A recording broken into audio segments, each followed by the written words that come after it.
Dear students, all of you welcome. നമ്മളപ്പോൾ നമ്മുടെ 4th ചാപ്റ്ററാണ് പഠിച്ചുകൊണ്ടിരിക്കുന്നത്. ഇന്ന് നമ്മൾ പഠിക്കുന്നത് വളരെ ഇമ്പോർട്ടൻ്റ് ആയൊരു ടോപ്പിക്കാണ്. That is force between two parallel currents.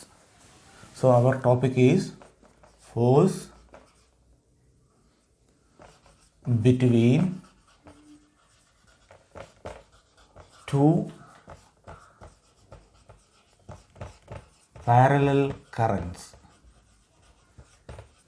Force between two parallel currents. ഇതാണ് നമ്മൾ പഠിക്കുന്നത്. അപ്പോൾ ഇവിടെ നമ്മൾ രണ്ട് കണ്ടക്ടേഴ്സാണ് കൺസിഡർ ചെയ്യുന്നത്. ഒന്നാമത്തെ കണ്ടക്ടർ അതുപോലെ രണ്ടാമത്തെ കണ്ടക്ടർ. ഇതിലൂടെ കറണ്ട് പാസ് ചെയ്യുക. സെയിം ഡയറക്ഷനിലാണ് കറണ്ട് പാസ് ചെയ്യുന്നത്. രണ്ടും മുകളിലേക്കാണ് കറണ്ട് പാസ് ചെയ്യുന്നത്. ഇതിലൂടെ പാസ് ചെയ്യുന്ന കറണ്ടിനെ I1 എന്നും ഇതിലൂടെ പാസ് ചെയ്യുന്ന കറണ്ടിനെ I2 എന്നും കൊടുക്കുക. ഓക്കെ, അപ്പോൾ ഇത് നമ്മൾ പഠിക്കുന്നതിന് മുൻപ് നമ്മൾക്ക് ആദ്യം അറിയേണ്ടത് നമ്മൾ മുൻപ് പഠിച്ച രണ്ട് ഇക്വേഷൻസ് ഉണ്ട്. അതായത് magnetic force on A current carrying conductor. നമ്മൾ പഠിച്ചതാണ് മാഗ്നറ്റിക് ഫോഴ്സ് F = ILB. ഇങ്ങനൊരു ഇക്വേഷൻ നമ്മൾ മുൻപ് പഠിച്ചിട്ടുണ്ട് അല്ലേ. I എന്ന് പറഞ്ഞാൽ കറണ്ടാണ്, L എന്ന് പറഞ്ഞാൽ ലെങ്ത് ഓഫ് കണ്ടക്ടറാണ്, B എന്ന് പറഞ്ഞാൽ മാഗ്നറ്റിക് ഫീൽഡാണ്. അപ്പോൾ ഇവിടെ കണ്ടക്ടറിൻ്റെ ലെങ്ത് നമ്മൾ L എന്ന് തന്നെയാണ് എടുക്കുന്നത്. ഓക്കെ, പിന്നെ അതുപോലെ തന്നെ നമ്മൾ ആംബിയേഴ്സ് സർക്യൂട്ട് ലോ പഠിച്ചപ്പോൾ അതിൽ നമ്മൾ പഠിച്ചതാണ് മാഗ്നറ്റിക് ഫീൽഡിൻ്റെ ഒരു ഇക്വേഷൻ അല്ലേ. അതായത് magnetic field due to a infinitely long conductor, that is B = μ0I divided by 2πr. ഇങ്ങനെ രണ്ട് ഇക്വേഷൻ നമ്മൾ ഓൾറെഡി പഠിച്ചു കഴിഞ്ഞതാണ്. ഈ രണ്ട് ഇക്വേഷനാണ് നമ്മളിവിടെ യൂസ് ചെയ്യുന്നത്. ഓക്കെ, അപ്പോൾ ഇവിടെ നമ്മൾക്കറിയാം രണ്ട് കണ്ടക്ടർ ഉണ്ട്. ഒന്നാമത്തെ കണ്ടക്ടറിലൂടെ കറണ്ട് പാസ് ചെയ്യുമ്പോൾ അതുമൂലം ഒരു മാഗ്നറ്റിക് ഫീൽഡ് ഉണ്ടായിരിക്കും. ആ മാഗ്നറ്റിക് ഫീൽഡിലാണ് രണ്ടാമത്തെ കണ്ടക്ടർ സ്ഥിതി ചെയ്യുന്നത് അല്ലേ. ഇനി നേരെ തിരിച്ചും പറയാം, രണ്ടാമത്തെ കണ്ടക്ടറിലൂടെ കറണ്ട് I2 പാസ് ചെയ്യുന്നു. അപ്പോൾ അതുമൂലം ഉണ്ടാകുന്ന മാഗ്നറ്റിക് ഫീൽഡ് എവിടെയാണോ അതിലാണ് ഒന്നാമത്തെ കണ്ടക്ടർ സ്ഥിതി ചെയ്യുന്നത്. അതായത് രണ്ടും പരസ്പരം അങ്ങോട്ടും ഇങ്ങോട്ടും ഒരു ചെറിയ അറേഞ്ച്മെൻ്റ് ഉണ്ട് അല്ലേ. അതായത് ഒന്നാമത്തെ കണ്ടക്ടറിൻ്റെ മാഗ്നറ്റിക് ഫീൽഡിലാണ് രണ്ടാമത്തെ കണ്ടക്ടർ നിൽക്കുന്നത്. രണ്ടാമത്തെ കണ്ടക്ടറിലൂടെ കറണ്ട് പാസ് ചെയ്യുന്നതുകൊണ്ട് അതിന് ചുറ്റും ഉണ്ടാകുന്ന മാഗ്നറ്റിക് ഫീൽഡിലാണ് ഒന്നാമത്തെ കണ്ടക്ടർ നിൽക്കുന്നത്. അപ്പോൾ നമ്മൾക്കതിൻ്റെ ഡയറക്ഷൻ എങ്ങനെയാണ് കണ്ടുപിടിക്കുക എന്ന് നമ്മൾ പഠിച്ചു കഴിഞ്ഞതാണ്. അതാണ് റൈറ്റ് ഹാൻഡ് തമ്പ് റൂൾ അല്ലേ. നമ്മൾ വിരലുകൾ കണ്ടക്ടറിൽ ചുറ്റി പിടിക്കുക, തമ്പ് കറണ്ടിൻ്റെ ഡയറക്ഷനിൽ പിടിക്കുക. അപ്പോൾ മാഗ്നറ്റിക് ഫീൽഡിൻ്റെ ഡയറക്ഷന് ഈ ചുറ്റി നിൽക്കുന്ന ഈ കേൾഡ് ഫിംഗേഴ്സാണ്. നമ്മൾ മുൻപ് പഠിച്ച കാര്യങ്ങളൊക്കെ നമ്മൾക്ക് ഓർമ്മ ഉണ്ടായിരിക്കണം. അപ്പോൾ ഞാനതിവിടെ അപ്ലൈ ചെയ്യാൻ പോവുകയാണ്. തമ്പ് റൂൾ അപ്ലൈ ചെയ്യണം. ഇപ്പോൾ ഒന്നാമത്തെ കണ്ടക്ടർ മൂലം ഇതിനൊരു മാഗ്നറ്റിക് ഫീൽഡ് ഉണ്ടാവും അല്ലേ. അതിൻ്റെ ഡയറക്ഷനാണ് ആദ്യം കണ്ടുപിടിക്കുന്നത്. ഒന്നാമത്തെ കണ്ടക്ടറിലൂടെ കറണ്ട് പാസ് ചെയ്യുന്ന മുകളിലേക്കാണ്. അപ്പോൾ തമ്പ് ഞാൻ മുകളിലേക്ക് പിടിച്ചു, ബാക്കിയുള്ള ഫിംഗേഴ്സ് അതിനെ ചുറ്റി പിടിക്കും. ഓക്കെ, അങ്ങനെ പിടിക്കുമ്പോൾ നമ്മൾക്കറിയാം മാഗ്നറ്റിക് ഫീൽഡിൻ്റെ ഡയറക്ഷൻ എങ്ങോട്ടാണ്. ഇവിടെ പുറത്തുനിന്ന് ഇതിലൂടെ ഇങ്ങോട്ട് വന്നിട്ട് അതിൻ്റെ ഉള്ളിലേക്ക് പോവുകയാണ് അല്ലേ.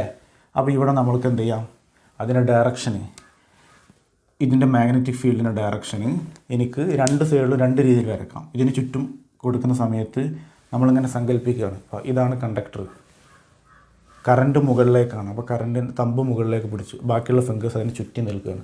അങ്ങനെ ചുറ്റി നിൽക്കുമ്പോൾ ഇവിടെ എങ്ങനെയാണ് മാഗ്നറ്റിക് ഫീൽഡ് ഡയറക്ഷന്, നിങ്ങളുടെ നേർക്കാണ് അല്ലേ, ഇങ്ങോട്ടാണ്, ഡോട്ടാണ്. എന്നാൽ ഇവിടെയോ ക്രോസാണ്. ഈ മാഗ്നറ്റിക് ഫീൽഡിലാണ് ഈ രണ്ടാമത്തെ മാഗ്നറ്റിക് ഫീൽഡ്, അതായത് രണ്ടാമത്തെ കണ്ടക്ടറിന് അനുഭവപ്പെടുന്ന മാഗ്നറ്റിക് ഫീൽഡ് ഒന്നാമത്തേത് മൂലം ഞാനിതാ ഇവിടെയാണ് കൊടുക്കുന്നത് ക്രോസ് അല്ലേ. ഇവിടെയാണെങ്കിൽ എന്തായിരിക്കും, അത് ഡോട്ടായിരിക്കും. അത് ഞാൻ പുറത്തുള്ളത് വരക്കുന്നില്ല, ഇതിന് രണ്ടിൻ്റെയും ഇടയിലുള്ളത് മാത്രമേ കാണിക്കുന്നുള്ളൂ. അപ്പോൾ ഇങ്ങനെ പിടിക്കുമ്പോൾ ഇതാ അങ്ങോട്ട് ഉള്ളിലേക്കാണ് പോകുന്നത്, ഇതാ ക്രോസാണ്, അങ്ങോട്ട് ഉള്ളിലേക്കാണ് പോകുന്നത്. ഓക്കെ, അതേപോലെ രണ്ടാമത്തെ കണ്ടക്ടർ മൂലം ഇതിനുണ്ടാകുന്ന മാഗ്നറ്റിക് ഫീൽഡ് ഞാൻ ഉള്ളിലുള്ളത് മാത്രമേ വരക്കുന്നുള്ളൂ. ഓക്കെ, ഇതാ കറണ്ടിൻ്റെ ഡയറക്ഷന് മുകളിലേക്ക്, തമ്പ് മുകളിലേക്ക് പിടിച്ചു. ഓക്കെ, അപ്പോൾ ബാക്കിയുള്ള ഫിംഗേഴ്സ് ഇതാ ഇതിൻ്റെ പുറത്ത് കൂടെ അങ്ങനെ പോവുകയാണ് അല്ലേ. ഇങ്ങനെ ഉള്ളിലേക്ക് പോകുന്നു, ഇവിടുന്ന് ഇങ്ങനെ നിങ്ങളുടെ നേർക്ക് പോയിൻ്റായിട്ട് വരുന്നത്. അതാണ് ഇതിനനുഭവപ്പെടുന്നത്. അത് ഞാനിവിടെ കൊടുത്തു. ഓക്കെ, അപ്പോൾ നമ്മളോട് മനസ്സിലാക്കേണ്ടത് ഒന്നാമത്തെ കണ്ടക്ടർ മൂലം ഉണ്ടാകുന്ന മാഗ്നറ്റിക് ഫീൽഡ് ഇതാണ്. ഓക്കെ, രണ്ടാമത്തേന് അനുഭവപ്പെടുന്നു. രണ്ടാമത്തെ കണ്ടക്ടർ മൂലം ഉണ്ടാകുന്ന മാഗ്നറ്റിക് ഫീൽഡ് ഇതാണ്, ഇത് ഒന്നാമത്തേന് അനുഭവപ്പെടും. അപ്പോൾ ഇത് നമ്മൾ ആദ്യം മനസ്സിലാക്കുക. ഇവിടെ നമ്മൾക്ക് ഇവിടെ ഉണ്ടാകുന്ന ഫോഴ്സിൻ്റെ ഡയറക്ഷൻ ആദ്യം കണ്ടുപിടിക്കാം. ഇവിടെ ഉണ്ടാകുന്ന ഫോഴ്സ് എങ്ങനെയായിരിക്കും? ഒന്നാമത്തേന് ഈ രണ്ടാമത്തത് മൂലം അനുഭവപ്പെടുന്ന ഫോഴ്സിൻ്റെ ഡയറക്ഷൻ എങ്ങോട്ടായിരിക്കും? രണ്ടാമത്തേന് അതുപോലെ അനുഭവപ്പെടുന്ന ഫോഴ്സ് എങ്ങനെയായിരിക്കും? ഈ ഡയറക്ഷൻ നമുക്ക് കണ്ടുപിടിക്കാം. അപ്പോൾ അതിനാണ് നമ്മൾ റൈറ്റ് ഹാൻഡ് പാം റൂൾ, നമ്മളിങ്ങനെ കൈപ്പത്തി ഉപയോഗിച്ചിട്ടുള്ള ഒരു ഡയറക്ഷൻ കണ്ടുപിടിച്ചിട്ട് അല്ലേ. അതായത് ഈ 4 ഫിംഗേഴ്സ് നമ്മൾ എന്ത് ചെയ്യുക, ഈ 4 ഫിംഗേഴ്സ് മാഗ്നറ്റിക് ഫീൽഡിൻ്റെ ഡയറക്ഷനിൽ പിടിക്കുക, അതുപോലെ തമ്പ് കറണ്ടിൻ്റെ ഡയറക്ഷനിൽ പിടിക്കുക. ഇങ്ങനെ പിടിക്കുമ്പോൾ ഈ കൈപ്പത്തി എങ്ങോട്ടാണോ അതാണ് മാഗ്നറ്റിക് ഫോഴ്സിൻ്റെ ഡയറക്ഷൻ. അപ്പോൾ അത് നോക്കാം. ഇതാ ഇവിടെ ഞാൻ തമ്പ്, നിങ്ങൾ ശ്രദ്ധിക്കുക, നമ്മൾക്കിവിടെ ഇതാ ഈ കണ്ടക്ടറിൽ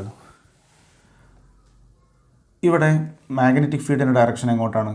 ഡോട്ട് അങ്ങോട്ടാണ് അല്ലേ, അങ്ങോട്ടാണ്. ഓക്കെ, അതേപോലെ കറണ്ട് മുകളിലേക്കാണ്.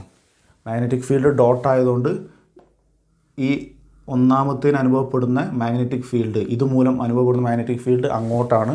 അപ്പോൾ ഞാനതാ ഇത് അങ്ങോട്ട് പിടിച്ചു, അതുപോലെ കറണ്ട് മുകളിലേക്ക്. അപ്പോൾ ഫോഴ്സ് ഇതാ കൈപ്പത്തി എങ്ങോട്ടാണ് നിൽക്കുന്നത് നോക്കുക, ഇങ്ങോട്ടാണ്. അപ്പോൾ ഇവിടുത്തെ ഫോഴ്സ്, ഒന്നാമത്തേന് അനുഭവപ്പെടുന്ന ഫോഴ്സിൻ്റെ ഡയറക്ഷൻ F1 അങ്ങോട്ടായിരിക്കും. ഇനി അതുപോലെ തന്നെ രണ്ടാമത്തേന് കറണ്ട് മുകളിലേക്ക്. ഓക്കെ, അതേപോലെ മാഗ്നറ്റിക് ഫീൽഡ് ഇതുമൂലം ഇത് അനുഭവപ്പെടുന്ന മാഗ്നറ്റിക് ഫീൽഡ് ഡയറക്ഷൻ ഉള്ളിലേക്കാണ്. ഓക്കെ, ഇത് ഉള്ളിലേക്ക്, കറണ്ട് മുകളിലേക്ക്. അപ്പോൾ തമ്പ് ഇങ്ങോട്ടാണ്. ഓക്കെ, അപ്പോൾ ഇതിനനുഭവപ്പെടുന്ന ഫോഴ്സ് ഇങ്ങോട്ട് F2. അപ്പോൾ രണ്ട് ഫോഴ്സും അങ്ങോട്ട് അടുത്തടുത്തേക്കാണ് അട്രാക്റ്റ് ചെയ്യണം. ഈ രണ്ട് കണ്ടക്ടേഴ്സും ഇങ്ങോട്ട് അട്രാക്റ്റ് ചെയ്യണം. അത് നമ്മൾക്ക് ഇതിൽ നിന്ന് മനസ്സിലാക്കാം. ഇനി ഞാൻ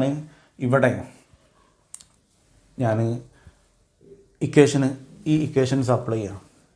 ഓക്കെ, അപ്പോൾ ഇവിടെ നമ്മൾക്ക് ഒന്നാമത്തെ കണ്ടക്ടറിലൂടെ കറണ്ട് പാസ് ചെയ്യുന്നുണ്ട്. ഓക്കെ, അപ്പോൾ അവിടെ ഒരു മാഗ്നറ്റിക് ഫീൽഡ് ഉണ്ടായിരിക്കും. ഒന്നാമത്തെ കണ്ടക്ടറിന് അനുഭവപ്പെടുന്ന മാഗ്നറ്റിക് ഫീൽഡ്, അതായത് ഈ ഒന്നാമത്തെ കണ്ടക്ടറിൽ ഉണ്ടാകുന്ന മാഗ്നറ്റിക് ഫീൽഡാണ് രണ്ടാമത്തേന് അനുഭവപ്പെടുന്നത് അല്ലേ, നമ്മളിവിടെ കൊടുത്ത്. ആ മാഗ്നറ്റിക് ഫീൽഡിനെ B1 മാഗ്നറ്റിക് ഫീൽഡ്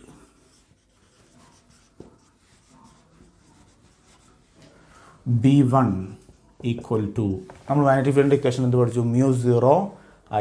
μ0I/2πr. ഒന്നാമത്തെ കണ്ടക്ടറിലൂടെ കറണ്ട് പാസ് ചെയ്യുന്ന I1 ആണ്. അപ്പോൾ ഇക്വേഷൻ എന്തായി മാറി?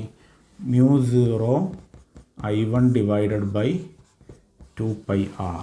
ഇതാണ് ഒന്നാമത്തെ കണ്ടക്ടറിലൂടെ കറണ്ട് പാസ് ചെയ്യുമ്പോൾ അതിന് ചുറ്റുണ്ടാകുന്ന മാഗ്നറ്റിക് ഫീൽഡ്. അതിൻ്റെ ഡയറക്ഷൻ നമ്മൾ ഇവിടെ കാണിച്ചത്, ഇതിൻ്റെ അടുത്ത് കാണിച്ചത്. ഓക്കെ, അപ്പോൾ B1 equal to μ0I1/2πr.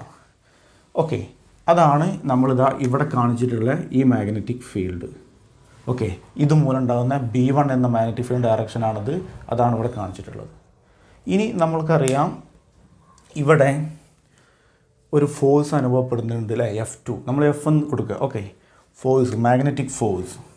Okay, ഞാനത് ഇവിടെ കൊടുക്കാം. മാഗ്നറ്റിക് ഫോഴ്സിൻ്റെ ഇക്വേഷൻ നമ്മൾ പഠിച്ചിട്ടുണ്ട്. ഇതാ F ഈക്വൽ ടു ILB എന്നുള്ള ഇക്വേഷൻ പഠിച്ചിട്ടുണ്ട്, അത് നമ്മൾ ഓർത്ത് വെക്കുക. അപ്പോൾ ഇതാ മാഗ്നറ്റിക് ഫോഴ്സ് അല്ലെങ്കിൽ force F equal to I/L/B അല്ലേ. ഇതിലൂടെയാണ്, ഇവിടുത്തെ കാര്യമാണ് പറയുന്നത്. അപ്പോൾ ഇതിലൂടെ പാസ് ചെയ്യുന്ന കറണ്ട് I2 ആണ്. I2 into L into B എന്ന് പറഞ്ഞാൽ മാഗ്നറ്റിക് ഫീൽഡ്.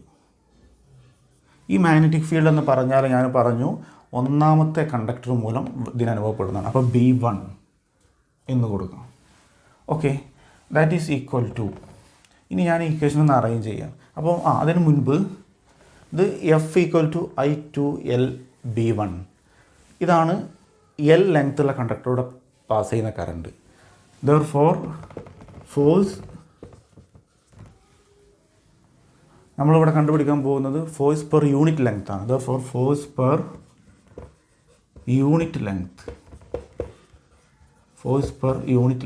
എന്ന് പറഞ്ഞാൽ നമ്മൾ എന്ത് ചെയ്യുക, ഫോഴ്സ് പെർ യൂണിറ്റ് ലെങ്ത്തിനെ നമ്മൾ F/L എന്ന് കൊടുക്കുക. അതായത് ഫോഴ്സ് പെർ യൂണിറ്റ് ലെങ്ത് പറഞ്ഞാൽ ടോട്ടൽ ഫോഴ്സിനെ ലെങ്ത്ത് കൊണ്ട് ഡിവൈഡ് ചെയ്യുക. അപ്പോൾ ഇതിനെ എല്ലാം കൊണ്ട് ഡിവൈഡ് ചെയ്താൽ മതി.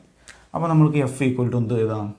എഫ് ഈക്വൽ ടു ഞാനിങ്ങനെ എഴുതാം, small letter f equal to I2L B1 divided by l എന്ന് പറഞ്ഞാൽ എല്ലും ക്യാൻസലായി പോകും. അപ്പോൾ നമ്മുടെ ഇക്വേഷന് I2 ഇൻറ്റു B1 ഇങ്ങനെ വരും. ഇനി ഞാനിവിടെ ചെയ്യാൻ പോകുന്ന ഈ B1 എന്ന് പറഞ്ഞാൽ നമ്മൾക്കറിയാം അല്ലേ, B1 ഇതാ ഇവിടെ നമ്മൾ ഈ B1 ഇവിടെ കൊടുക്കുകയാണ്. ഓക്കെ, അപ്പോൾ എഫ് ഈക്വൽ ടു എന്താവും? I2 ഉണ്ടാവും, B1 പകരം μ0 I1 2πr. B1 പകരം എന്തുണ്ടാവും? μ0 I1 ഡിവൈഡഡ് ബൈ 2πr. ഇനി ബാക്കി എന്തും കൂടെ ഉണ്ട്? I2 F equal to μ0 I1 I2 divided by 2πr. Okay, ഇതാണ് force between two parallel currents. ഇനി നിങ്ങൾ നേരെ തിരിച്ച് കണ്ടുപിടിക്കുക. അതായത് ഇതിൻ്റെ മാഗ്നറ്റിക് ഫീൽഡ് B2. ഓക്കെ, ഇത് മൂലം കൊണ്ടാണ് മാഗ്നറ്റിക് ഫീൽഡ്, ഇത് B2 ആണ്. അപ്പോൾ μ0 I2 ബൈ 2πr എന്നാവും. എന്നിട്ട് നിങ്ങൾ ഫോഴ്സ് ഇവിടുത്തെ ഫോഴ്സ് കണ്ടുപിടിക്കുകയാണ്. അപ്പോൾ എന്താ? F equal to I1L into B2. അത് നിങ്ങൾ ചെയ്ത് നോക്കുകയാണെങ്കിലും അവസാനത്തെ ആൻസർ ഇത് തന്നെ ആയിരിക്കും, സെയിം ആയിരിക്കും. ഓക്കെ, അപ്പോൾ എങ്ങനെ ചെയ്താലും രണ്ട് രീതിയിൽ ഇതിൻ്റെ ഫോഴ്സ് കണ്ടുപിടിച്ചാലും ഇതിൻ്റെ ഫോഴ്സ് കണ്ടുപിടിച്ചാലും രണ്ടും സെയിം ആയിരിക്കും. അതുകൊണ്ടാണ് ഞാൻ എഫ് എന്ന് എഴുതിയത്. അപ്പോൾ നിങ്ങൾക്ക് വേണമെങ്കിൽ അങ്ങനെ ചെയ്ത് നോക്കിയാൽ അത് ഈസി ആയിട്ട് മനസ്സിലാവും. പിന്നെ അതുപോലെ നമ്മളിവിടെ ഓർത്ത് വെക്കേണ്ട കാര്യം, കറൻറ്റ് സെയിം ഡയറക്ഷനിലാണെങ്കിൽ, current is in same direction, current same ഡയറക്ഷനിലാണെങ്കിൽ ഇവിടെ നമ്മൾ മനസ്സിലാക്കുക, ഈ രണ്ട് കണ്ടക്ടേഴ്സും തമ്മിൽ എന്താണ്? അട്രാക്റ്റ് ചെയ്യണം അല്ലേ? കണ്ടക്ടേഴ്സ് അട്രാക്റ്റ് ചെയ്യും. ഇത് നിങ്ങൾ ഈ ഡെറിവേഷനൊക്കെ എഴുതി കഴിഞ്ഞതിന് ശേഷം ലാസ്റ്റ് ഈ ഇക്വേഷനൊക്കെ എഴുതി കഴിഞ്ഞതിന് ശേഷം ലാസ്റ്റ് നിങ്ങൾ താഴെ എന്ത് എഴുതി വെക്കുക? When current in both conductors are in same direction, then both conductors attract ചെയ്യും.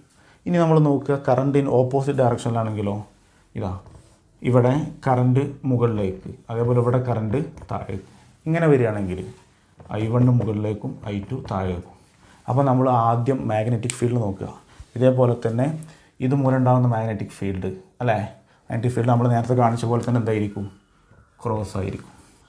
അതേപോലെ തന്നെ ഇവിടെയാണെങ്കിലോ ഇങ്ങനെ പിടിക്കേണ്ടി വരും അല്ലേ, കാരണം കറണ്ട് താഴേക്കാണ്. അപ്പോൾ കറണ്ട് ഇങ്ങനെ പിടിക്കുമ്പോൾ നമ്മൾ ഉള്ളിലുള്ള മാഗ്നറ്റിക് ഫീൽഡ് എങ്ങനെയായിരിക്കും? ഉള്ളിലുള്ള മാഗ്നറ്റിക് ഫീൽഡ് നമ്മൾ ക്രോസ് ആയിട്ടായിരിക്കും നമുക്ക് കൊടുക്കാൻ പറ്റുക. ഓക്കെ, ഇത് ഇങ്ങനെ പിടിക്കുമ്പോൾ നിങ്ങൾക്ക് ഇവിടെ ക്രോസ് ആയിട്ടായിരിക്കും കിട്ടുക. ഓക്കെ, അപ്പോൾ ഇത് നിങ്ങൾ ചെയ്ത് നോക്കുകയാണെങ്കിൽ, ഇവിടുത്തെ ഫോഴ്സ് നോക്കുകയാണെങ്കിൽ നിങ്ങൾക്ക് അപ്പോൾ എന്ത് ചെയ്യാൻ പറ്റും? ഇവിടെ ഉണ്ടാകുന്ന ഫോഴ്സ് കറണ്ട് മുകളിലേക്ക് അല്ലേ, കറണ്ട് മുകളിലേക്ക്, അതേപോലെ തന്നെ മാഗ്നറ്റിക് ഫീൽഡ് ഉള്ളിലേക്കാണ്, ക്രോസ് ഉള്ളിലേക്കാണ്. അപ്പോൾ പാം ഇങ്ങോട്ടാണ്, അപ്പോൾ ഇവിടെ ഫോഴ്സ് ഇങ്ങോട്ടായിരിക്കും. അതേപോലെ ഇവിടെ എങ്ങനെയാണ്? കറണ്ട് താഴേക്ക് അല്ലേ, കറണ്ട് നമ്മൾ ഇവിടെ താഴേക്ക് കൊടുക്കും. അപ്പോൾ തമ്പ് താഴോട്ട് പിടിക്കണം. അതുപോലെ തന്നെ കറണ്ട് താഴോട്ട് കൊടുത്തു. അതേപോലെ തന്നെ നമ്മൾ 4 ഫിംഗേഴ്സ് മാഗ്നറ്റിക് ഫീൽഡ് ഉള്ളിലേക്കാണ്, അങ്ങോട്ട് കൊടുക്കുമ്പോൾ പാമ്പ് ആ സൈഡിലേക്കാണ് അല്ലേ. അപ്പോൾ ഇവിടെ ഇങ്ങോട്ട്. അപ്പോൾ ഓപ്പോസിറ്റ് ഡയറക്ഷനിലാണെങ്കിൽ, when current is in opposite ഡയറക്ഷനിലാണെങ്കിൽ അവിടെ രണ്ട് കണ്ടക്ടേഴ്സ് എന്താ ചെയ്യുന്നത്? റിപ്പൽ ചെയ്യും. അപ്പോൾ നിങ്ങൾ ലാസ്റ്റ് ഈ രണ്ട് കാര്യങ്ങളും ഡെറിവേഷൻ്റെ ലാസ്റ്റ് ഇക്വേഷനൊക്കെ എഴുതിയതിനു ശേഷം എന്ത് ചെയ്യണം? When current passes in opposite direction, then the two conductors will repels. When current passes in same direction in both conductors, they will attract. വളരെ ഇമ്പോർട്ടൻ്റ് ആയ പോയിൻറ്റും കൂടെ ഈ ഡെറിവേഷന് ശേഷം നമ്മൾ നോട്ട് ചെയ്ത് വെക്കണം.